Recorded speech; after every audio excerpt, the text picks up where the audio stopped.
It's been kind of a whirlwind week for you, man. Talk about the last week being in Arizona and Harrisburg and now here. I've been traveling out. Definitely been traveling around a lot the past week. You know, flying back and forth to Phoenix, then drove from Kinston here, and then came here. And the next day got on that bus to Harrisburg. But you know, it was a good thing, good experience being all those places, and you know, I'm glad to be here. Talk a little about that Futures game. I mean, you're going up against the best in the world. I don't think there was a pitcher throwing 95, and you're in a major league stadium. Tell me about that experience and what it meant to you. It was fun. Obviously, it didn't go the best for me, but you know, something happens to everybody, and it was just a fun experience, just being there. And what were those statistics you were talking about? You also, do you remember anything?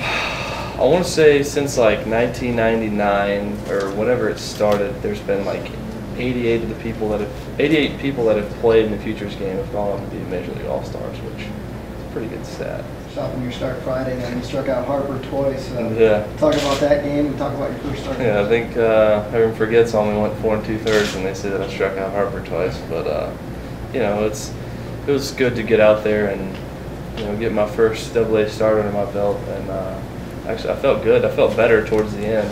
You know, I had a lot of off days in between. It was a little tight, just throwing wise, because I didn't pick up a ball for probably 2 or 3 days in between when I threw after the Futures game. So you know, it was fun.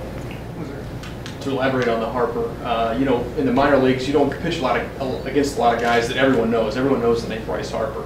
What's the mindset when you see him walk up to the plate? Somebody that you know is this highly touted prospect, and you got to go against him. To be honest, I really don't think about it too much. You know, a lot of times I don't even pay too much attention to the hitter. I mean, I know who's up there, and then I pay attention to me and the catcher and take care of my business. And you know, it really doesn't matter who's up there, honestly. So you still gotta do the same thing no matter who's in the box. Being in an Indian system right now that has a lot of pitching injuries, and it's almost a revolving door right now in that 4 and 5 spot in the major leagues. Is that almost kind of an extra motivator as you work up through the system, that you know that there's a chance that you could get there sometime soon?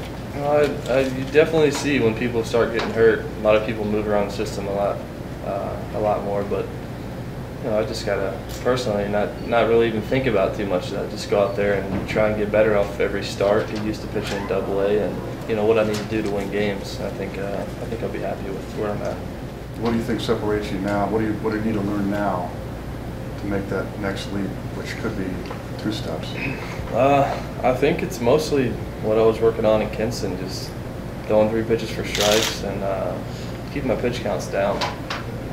See, I could only go 4 2/3 innings that last start because I had a high pitch count. I only walked 1 guy, but I still got into deep counts, and the guys are fouling balls off. So you know, it's got to be more efficient out there. Any pitches in development that you're working on right now? I guess you consider my changeup with the development pitch this year, but you know, I got a pretty good feel for it now.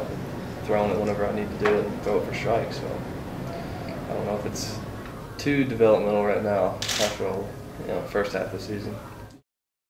What's the confidence like in the mindset on a young pitcher that's developing a pitch? When do you feel like it's ready for game, or when you need, you know, to throw somebody something different in a bases loaded situation? Do you feel comfortable going to that? When do you get to that point? You know, I think it was part of the reason I started out in Kinston was developing that changeup, and you know, I wasn't throwing a lot, and finally one game I think I just told myself I'm just going to be fastball changeup today. I threw like 15 changeups in the game, which is a lot. And it was probably one of my better outings in Kinston, and ever since that I've had a pretty good feel for it.